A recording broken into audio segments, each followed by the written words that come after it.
எப்படிண்ணா 5 வருஷத்துல பெரிய பணக்காரனா மாறினீங்க? எல்லாம் முயற்சி தான்ப்பா. சரிண்ணா.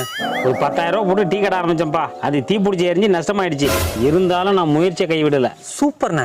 அப்புறம் பட்டு புடவை வாங்கி விற்க ஆரம்பிச்சப்பா. அந்த தொழிலும் படுத்துக்குச்சு.